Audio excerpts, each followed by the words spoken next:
ඔයාලා හැමෝටම අද මං කියලා දෙනවා වාහනවල එන්ජින් එක ඇතුලේ තියෙන මෙන්න මේ රොඩ් එක ගැන. අද අපි මේ වීඩියෝ එකෙන් කතා කරමු මෙන්න මේ රොඩ් එක කියන්නේ මොකක්ද? ඒ වගේ තමයි මෙන්න මේ රොඩ් එකක් ගියාම අපි දැනගන්නේ කොහොමද? ඒත් එකම තමයි මෙන්න මේ රොඩ් එකේ යන්න මොනවද බලපාන හේතු? ඔන්න ඔය කියන දේවල් ගැන අපි අද මේ වීඩියෝ එකෙන් කතා කරමු. මම මෙන්න මේ වීඩියෝ එකේ පෙන්නන කොටසට තමයි කියන්නේ රොඩ් එක කියලා. මෙන්න මේ රොඩ් එකට සම්බන්ධ වෙනවා පිස්ටන් එක. ඊට පස්සේ එකක් තමයි රොඩ් එක සම්බන්ධ වෙනවා යටින් එන්ජින් එකේ තියෙන ක්‍රෑන්ක් එකට.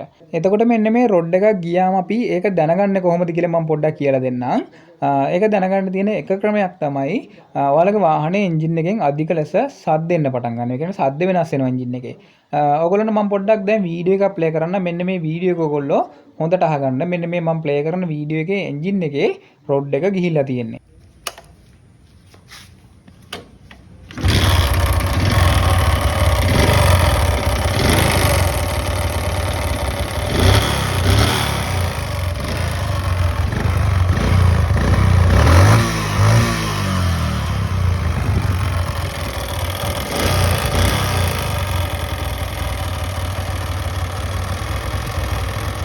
අන්න ඒ විදිහට එන්ජින් එක ස්ටාර්ට් කරාට පස්සේ ගොඩක් සද්ද එනවා නම් අනිවාර්යයෙන්ම එන්ජින් එකේ රොඩ් එක ගිහිලා තියෙන්නේ.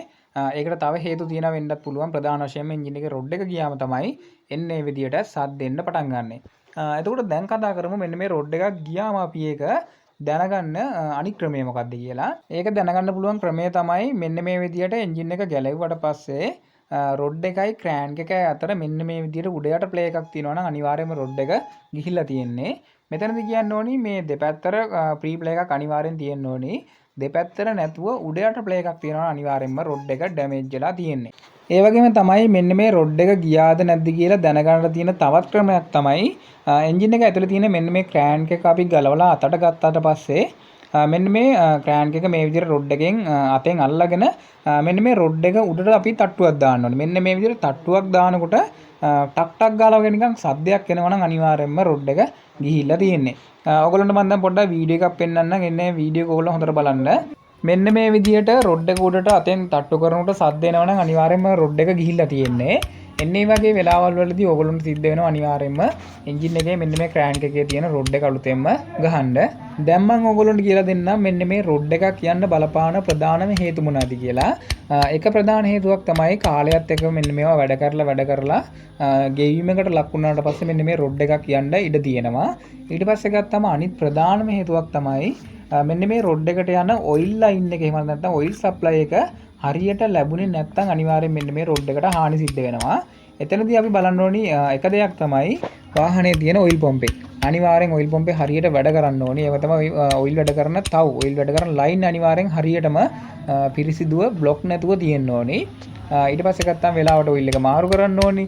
වාහනේ එන්ජින් ඔයිල් එක හරියට ලෙවල් එකට තියෙන්න ඕනි.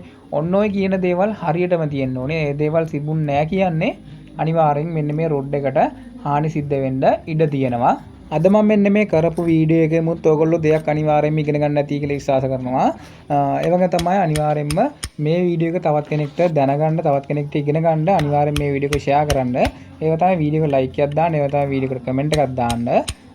එහෙනම් ඉතින් අද නම් මේ වීඩියෝ එක මෙතනින් නතර කරනවා. ආයෙත් දවසක නම් මේ වගේ අලුත් වීඩියෝ එකකින් නැවත හමු වෙමු.